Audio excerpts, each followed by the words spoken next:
জামাত ইসলাম 1971 সালে সরাসরি এদেশের মুক্তিযোদ্ধাদেরকে হত্যা করেছে। যদি স্থিতিশীল অবস্থা ফিরে না আসে, দেশ একটা অকার্যকর রাষ্ট্রের দিকে এগিয়ে যাবে। আজকে কারা আগে স্থানীয় নির্বাচন চাই? আমি প্রিয় সাংবাদিক ভাইদের কাছে বলবো যে আজকে কারা আগে স্থানীয় সরকার নির্বাচন চাই? যারা আগে স্থানীয় সরকার নির্বাচন চাই তাদের স্থানীয় সরকারে কয়জন প্রতিনিধি আছে সারা বাংলাদেশে? 1%ও নাই।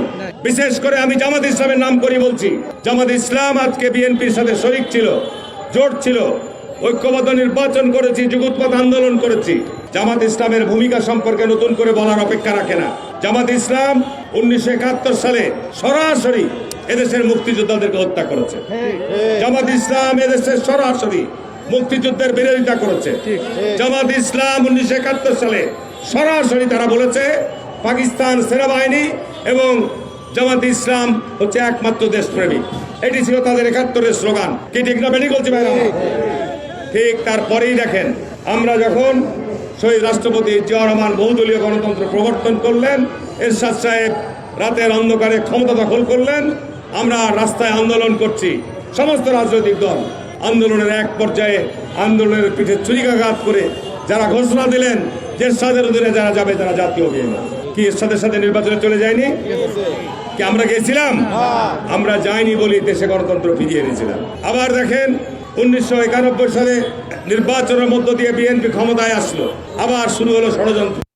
আবার এই দলটি আওয়ামী লীগের সাথে কেয়ারটেকার আন্দোলনের নাম করে তারা ঐক্যবদ্ধ আন্দোলন করে জামাত আওয়ামী লীগের সাথে যোগপথ আন্দোলন করে দেশে একটা অরাজকতা তৈরি করলো। ফসল কি হয়েছে?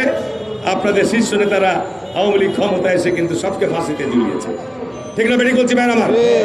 আবার এখন তারা দেখেন এই প্রফেসর ইউনূসের সময় আজকে বিএনপি বৃহত্তম রাজনৈতিক দল, দেশে যেখানে স্থিতিশীলতা ফিরিয়ে আনা দরকার তার বিরুদ্ধে তারা অবস্থান নিয়েছে। আমি জামাত ইসলামের কাছে প্রশ্ন রাখতে চাই যে আপনারা স্থানীয় নির্বাচন আগে যাচ্ছেন কেন?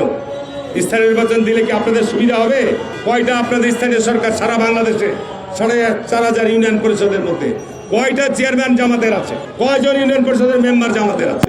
শুধু ইচ্ছাকৃতভাবে দেশের মধ্যে যেটা অস্থিতিশীল পরিবেশ তৈরি থাকে, এইটি আপনারা চাচ্ছেন। বিএনপি কখনোই পিছনের দরজা দিয়ে ক্ষমতায় যেতে চায় না। বাংলাদেশে যতবার নির্বাচন হয়েছে এই দলের জন্ম লাভের পর বরাবরই বিএনপি জনগণের ভোটে ক্ষমতায় এসছে। যখনই ষড়যন্ত্র হয়েছে বিএনপিকে ক্ষমতা থেকে বাইরে রাখার জন্য, এখনো ষড়যন্ত্র হচ্ছে বিএনপিকে ক্ষমতা থেকে বাইরে রাখার জন্য। পারবেন না। আজকে অন্তর্বর্তীকালীন সরকারকে স্পষ্ট বলতে চাই, যদি ষড়যন্ত্র চক্রান্ত নামেন, আমরা যদি রাস্তায় নামি 24 ঘন্টাও ক্ষমতায় থাকতে পারবেন না। আমরা দেশকে ভালোবাসি, আমরা দেশকে করতে চাই, আমরা ধৈর্য ধারণ করে আছি। কোনো অবস্থাতেই জাতীয় নির্বাচনের আগে কোনো নির্বাচন হবে না।